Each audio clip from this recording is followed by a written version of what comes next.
Ladies and gentlemen, you may not feel it, you may not see it, but I came to remind you God is not silent in your struggle. His fingerprints are all over your process. Heaven hasn't gone quiet, it's just working behind the scenes. Life crushes you and somehow you're still standing. That's not just your willpower, that's divine reinforcement.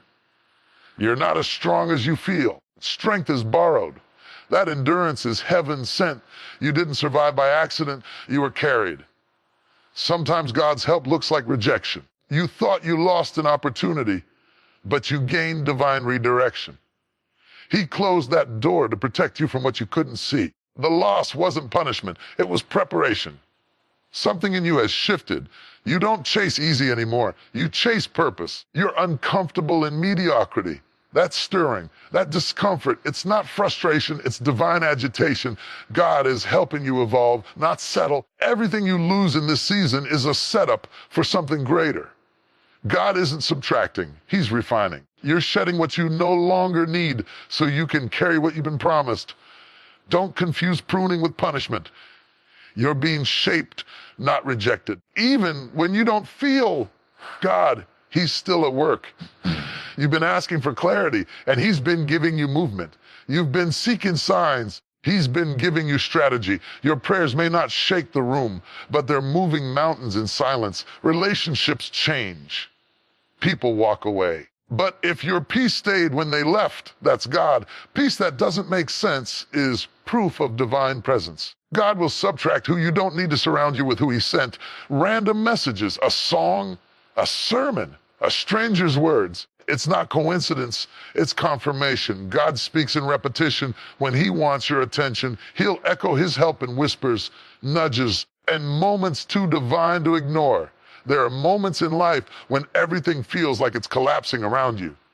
The walls of your emotions start to close in. Your faith is stretched. Your hope is fraying. You've cried all you can cry, prayed all you can pray, and still nothing seems to shift.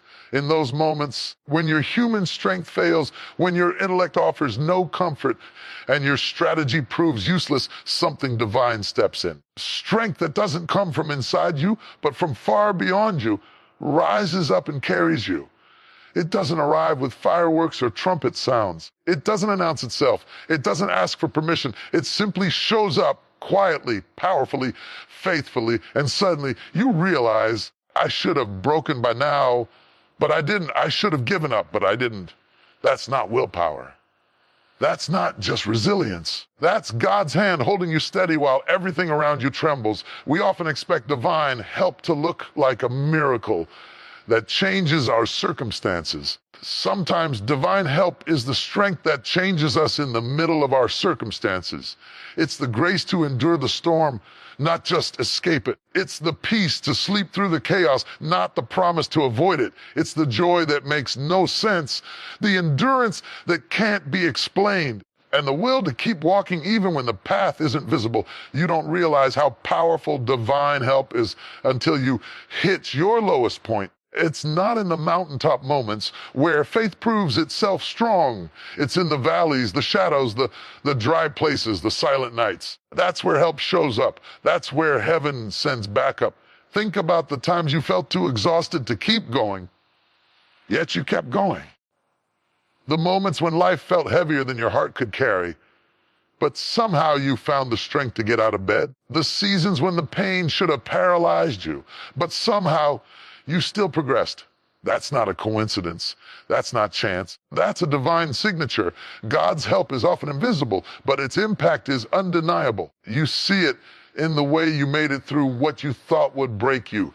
You feel it in the calm that suddenly wraps around your anxious mind. You notice it in the clarity that comes after confusion. You recognize it in the quiet determination that keeps whispering, keep going when everything else is screaming, give up. You may not recognize it in real time, but look back. Look at what you've overcome. Look at how far you've come. You didn't survive because of luck. You didn't endure because you had the perfect plan. You endured because something divine kept showing up to give you just enough to take the next step. And that's what divine help does. It won't always remove the weight, but it will make sure the weight doesn't crush you. It won't always answer your questions. It will hold you steady while you wait. It won't always make life easier, but it will make you stronger. Sometimes God doesn't change the situation. He changes you within the situation. He deepens your roots in the storm. He strengthens your resolve in the fire. He silences your fears in the wilderness.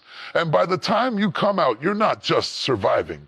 You're transformed. That divine strength shows up in the hospital room, in the divorce court, at the gravesite, during unemployment, in silent battles and invisible grief. It shows up when nobody else knows you're breaking, when no one is clapping for you, when no one sees the tears behind your smile. It shows up not because you deserve it, not because you asked perfectly, but because you're loved that deeply.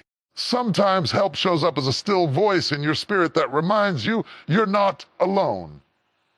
Other times it's an unexpected moment of clarity, or an encouraging word from someone who doesn't even know you're struggling, or an inner push to keep moving when your body wants to shut down. This divine help is not for the perfect. It's not for those who have it all together. It's for the broken, the tired, the doubting, the weary. It's for the ones who feel like they're hanging on by a thread. It's for the silent warriors, the unseen fighters, the quiet survivors. And it comes not because you've earned it, but because grace refuses to abandon you. This strength doesn't always look like confidence. Sometimes it looks like tears falling while your feet still move. Sometimes it looks like praying with shaky faith. Sometimes it looks like showing up when everything in you wants to disappear. But every time you choose not to give up, not to walk away, not to collapse under the weight, that's evidence that divine help is at work. There's strength available to you that is not your own. It comes from the one who promised, "My grace is sufficient for you, for my power is made perfect in weakness." So when you're weak, you're not losing, you're qualifying. That weakness is the place where divine strength shows up and proves its power. So the next time you're in your weakest moment, don't panic, don't despair, look again. That strength rising in your soul, that push to keep believing, that small voice saying, "I'm not finished yet," that's not you, that's God. Rejection hurts. There's no sugarcoating it. Whether it comes from people, opportunities, relationships, or dreams that seem within reach, being told no can feel like a blow to the soul. It can feel like failure. It can feel like you're not good enough, not wanted, not worthy. But let me shift your perspective today. What if rejection isn't the end of your story, but the beginning of your redirection? So many of us grieve over things that were never supposed to last. We fight to stay where God was trying to move us from. We hold on to plans we created in our mind instead of trusting the path God is unfolding. Here's the truth: God sees what you can't. He hears conversations you weren't invited to. He blocks access for your protection. We tend to view life through a very narrow lens. We see what's directly in front of us, but God sees the whole picture. When you get passed over for the job, when someone walks out of your life, when the deal falls through, when your idea gets dismissed, that sting of rejection may feel like loss in the moment. It's often God's way of saying, "Not here, not yet, not them." You see, we make plans according to what looks logical or feels good. God makes decisions based on what aligns with your purpose. You may have wanted that relationship because it filled a void, but God knew it would drain your future. You may have wanted that job because it paid more, but God knew it would steal your peace. You may have fought to stay in that place, but God knew it would kill your growth. Rejection teaches you things acceptance never will. It develops your resilience, it builds your discernment, it refines your desires, it purifies your motives. Most of all, deepens your dependence on God's direction rather than your own understanding. If everything had gone the way you wanted, you might still be stuck in places beneath your potential. You might have settled for what was familiar instead of what was fruitful. You might have lived small just to avoid the pain of being told no. But God didn't create you to live according to comfort. He created you for calling, and sometimes calling requires you to walk through disappointment to reach destiny. When God closes a door, He's not robbing you, He's rerouting you. He's guiding you through what feels like defeat into what actually is destiny. And often It's only in hindsight that we realize how necessary that redirection was.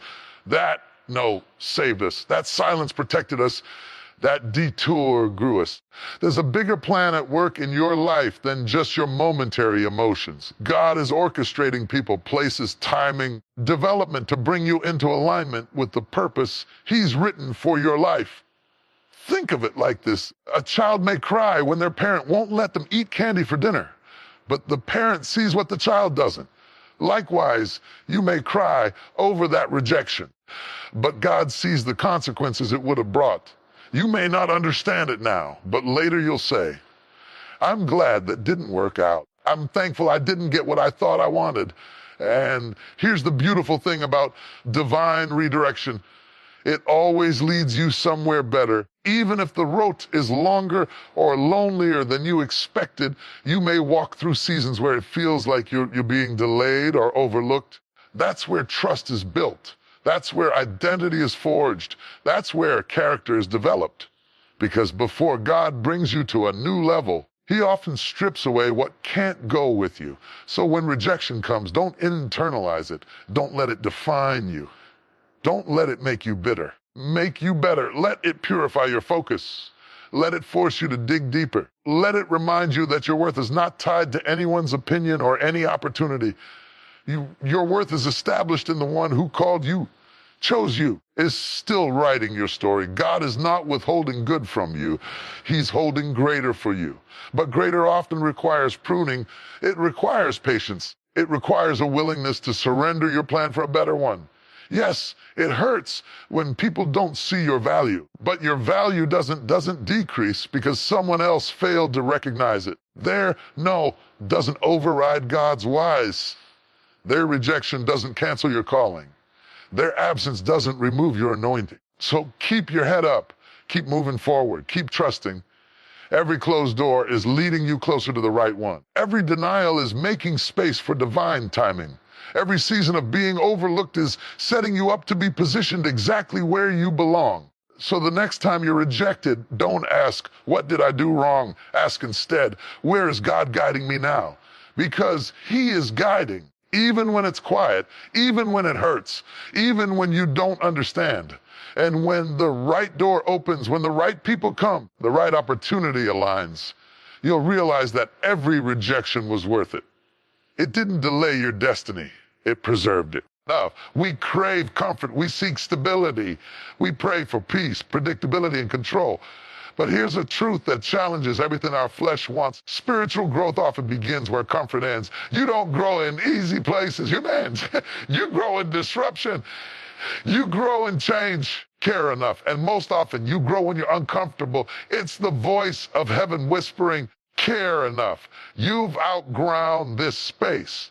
It's a divine indicator that you're being stretched beyond what's familiar because you're being called to what's greater, what you once fit in. Emotionally, spiritually, even relationally, can begin to feel tight, frustrating, or empty.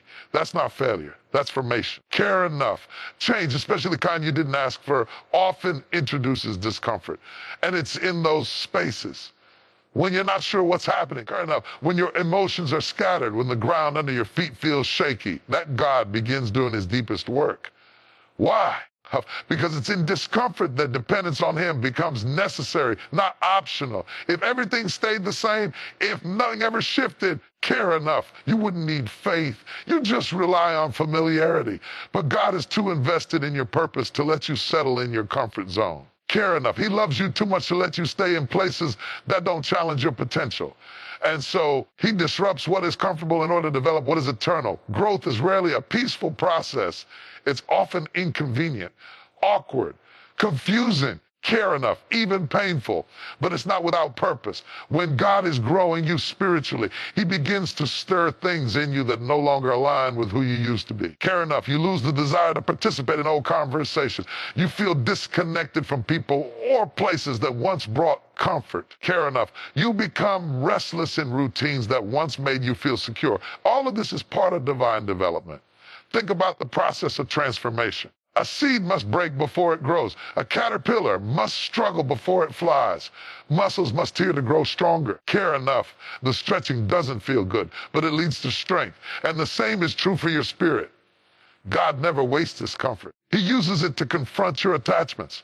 He uses it to shift your mindset. He uses it to expose the places where you've settled for less than what he's called you to. And when change comes, especially unexpectedly, it's not random. It's strategic. It's heaven realigning your story with divine timing. That job you lost, care enough. It grew your humility and birthed your resilience. That friendship that fell apart, it made room for deeper, healthier connections. And care enough, that move you didn't want to make, it pulled you into an environment where your gifts could finally develop. And let's be real, growth requires decisions. Care enough. Sometimes God sends discomfort because you've gotten too comfortable with dysfunction. You've normalized anxiety. You've made peace with pain. Care enough. You've lowered your expectations to avoid disappointment. And so he begins to stir you, shake you, and even strip things away. Not to break you, and care enough, but to build you. That discomfort isn't destruction. It's spiritual growth isn't about feeling good. It's about becoming holy. And care enough, it's about alignment with God's heart, not approval from people. And that kind of growth will often take you through lonely seasons, pruning processes, and moments of silence where it feels like God isn't even speaking. The discomfort isn't to discourage you. It's meant to deepen you. The change isn't meant to confuse you. It's meant to correct your course. That uncomfortable tug in your spirit, that unease in your environment, that sense that something's off, that's your key. God is moving you. Your outgrowing no longer fits your future. The moment you start praying for more, you have prepared for more peace. That might mean less access to toxic people. More purpose, care enough. That might mean walking away from what's familiar, more clarity. That might require solitude and discomfort. Growth always has a cost, but it also has a reward, because what's on the other side of your discomfort is your next dimension. What's on the other side of your change is greater capacity, deeper wisdom, and more authentic faith. What God is doing in you during these uncomfortable transitions is preparing you for influence, assignments, and impact that you could not have carried at your previous level. So stop resisting the discomfort. Stop resenting the change. Start asking, what is God to grow in me right now? Because the discomfort isn't permanent, but the growth is. Care enough, and the pain won't last, but the purpose it produces will. Spiritual growth doesn't always feel spiritual. Sometimes it feels like confusion. Care enough. Sometimes it feels like grief. Sometimes it feels like losing everything you thought you needed, only to discover that God was all you really required.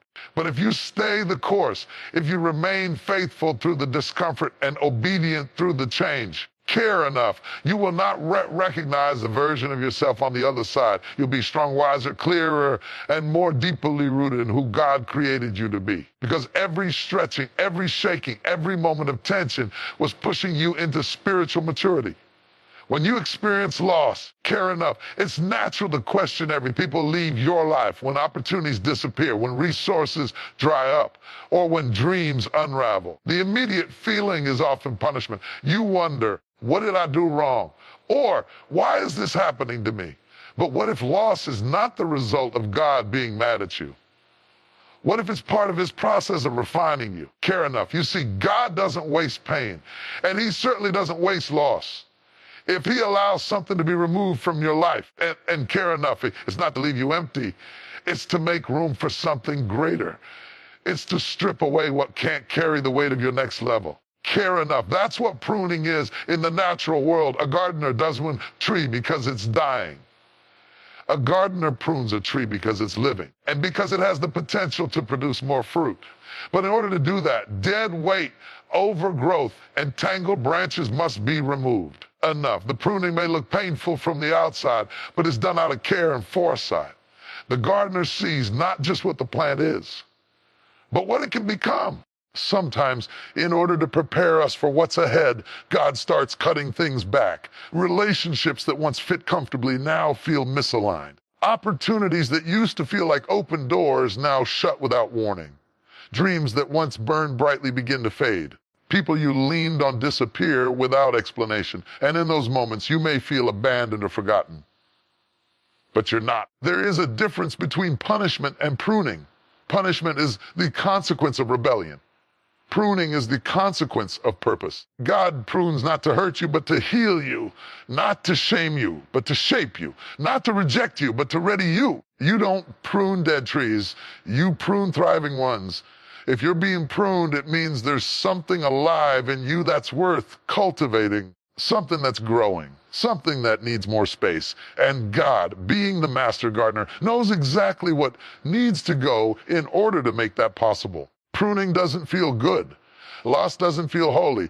It's easy to worship when everything is flourishing. It's easy to feel confident when life is adding to you. But what happens when life starts subtracting? What happens when things fall apart? What happens when you have to stand in the rubble of what you once called stability? It's in the cutting that your character is developed. It's in the silence that your trust is deepened. It's in the losing that your identity is clarified. Because what you lose in the pruning, you gain in focus, in depth, in purity. You learn what really matters. You learn who you really are. You learn how to stand, how to surrender, how to believe again. Not because everything is going your way, but because God is still with you, even when He's taking things away. Refinement is not glamorous. It's not flashy. It often happens in private. It's the process of being stripped down so that what remains is true, holy, strong. Fire is used to refine gold, not because the gold is worthless, but because it's valuable. And in that same way, your loss does not mean you are unloved. It means God sees your value. And He is committed to seeing your purpose fulfilled, even if it means taking you through seasons that are hard to understand. Think about the times in your life when you grew the most. Was it during comfort? Probably not. It was in the breaking, in the surrender, in the letting go. Those losses became holy ground. That pruning became the birthplace of power. That pain birthed clarity. That grief opened your heart to compassion. That wilderness taught you how to walk by faith, not sight. When God begins to prune, He is not focused on your feelings. He is focused on your fruit. He is making space for more purpose, more depth, more capacity.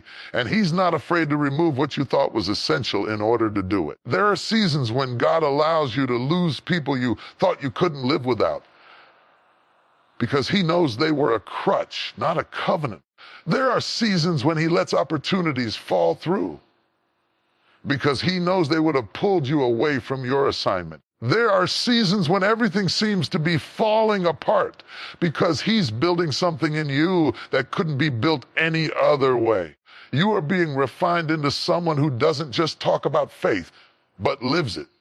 Someone who doesn't just quote truth, but carries it. Someone who doesn't just want blessings, but can handle them without being consumed by them. Refinement also teaches you to let go, to hold things with open hands, to stop clinging to people, titles, platforms, and temporary validation. It teaches you that who you are in God is enough, even when everything else is stripped away. What is He clearing away so you can finally bear the fruit you were created for? What is He cutting off that has been silently draining your energy, joy, peace? What is He shifting so you'll finally trust Him more deeply? Because God doesn't prune by accident. Every loss is strategic. Every cut is precise. Every removal has purpose. And if you stay faithful through the pruning, you'll step into a season where the fruit of that refinement will speak louder than your pain ever could. You'll realize it didn't break you. It built you. It didn't punish you. It purified you. It didn't end your story. It started a new chapter. So grieve what you must. Let the tears fall. Mourn what was. Then lift your head, square your shoulders, and walk forward with holy confidence. Because if God is pruning, it means there's more coming. And what's ahead will be worth everything you had to let go. In a world that thrives on visible results and tangible evidence, it's easy to believe that if you can't see it, it's not happening. If you don't have the answer in your hand, then maybe your prayers went unheard. If the door hasn't opened, maybe the opportunity doesn't exist. But divine guidance doesn't always move in ways you can see. In fact, powerful shifts often begin in the unseen. Just because you don't see God moving doesn't mean He's not working. Heaven is not limited by your timeline or your senses. Some of the greatest breakthroughs begin in silence. Some of the most transformational answers are hidden and waiting. Unseen movements are not delays. They are evidence that God is arranging things behind the scenes in ways your natural eyes can't detect. It's in the silence that your faith is strengthened. It's in the unseen that trust is developed. And it's in those quiet moments where nothing looks like it's changing that God does his most strategic work. Think about a seed in the ground. You can't see its roots taking hold. You can't watch it sprout minute by minute. But deep beneath the soil, process is unfolding. That seed is shifting, growing, expanding, and preparing to break through the surface. In the same way, when you're following God's guidance, you won't always see instant results. But that doesn't mean he's not building something beneath the surface of your life. Divine guidance doesn't always arrive with fireworks. Sometimes it comes with a calm assurance, a peace that surpasses understanding, an inner confidence that says, I don't know why, I know this is the right direction. That inner peace isn't just a feeling. It's a sign. It's God's quiet way of saying, you're exactly where I want you to be. Peace is not the absence of problems. It's the presence of God in the middle of the unknown. When you're walking in divine alignment, peace will go with you even when the path is unclear. People around you may question your choices. Logic may say it doesn't make sense, but when God is guiding, peace becomes your compass. It quiets the noise of fear. It stills the anxiety. It lets you rest when you're surrounded and say you should panic. So often we ignore peace because we're addicted to proof. We want confirmation and data, details, signs, and outcomes. But God gives confirmation in a different language: stillness, consistency, repetition. He doesn't always shout. Sometimes he whispers. If your spirit is quiet enough, you'll hear him say, you're on the right track. Ever notice how the same message keeps coming up in your life? You hear it in a sermon, then someone mentions it in a conversation. Then a book you randomly pick up echoes the same truth. That's not coincidence. That's not just your mind connecting dots. That's divine confirmation. God often speaks through patterns. He will echo his instruction, highlight his will, and repeat his voice in multiple places until your soul recognizes that this isn't random. This is revelation. You don't have to chase signs when you're in alignment with God. The signs will find you. Confirmation will track you down. Reassurance will interrupt your doubt. The same scripture will reappear. The same phrase will catch your attention. The same truth will circle back to you through unexpected people or circumstances. That's how God leads. Not always with clarity, but always with confirmation. He confirms his presence through peace that doesn't match your situation. He confirms his direction through doors that open effortlessly or shut decisively. He confirms his voice through repetition that pierces your soul. There's a danger in thinking that God is only with you when everything is visible and obvious. That mindset will make you panic in seasons of stillness. It will make you doubt when things aren't moving fast enough. But divine guidance is steady, not hurried. It's layered, not shallow. It's woven through your days like a gentle thread pulling you in the right direction without chaos or confusion. Yes, there may be tension. Yes, you may wrestle with uncertainty. But beneath the fear, there will be a river of peace that keeps flowing. That's your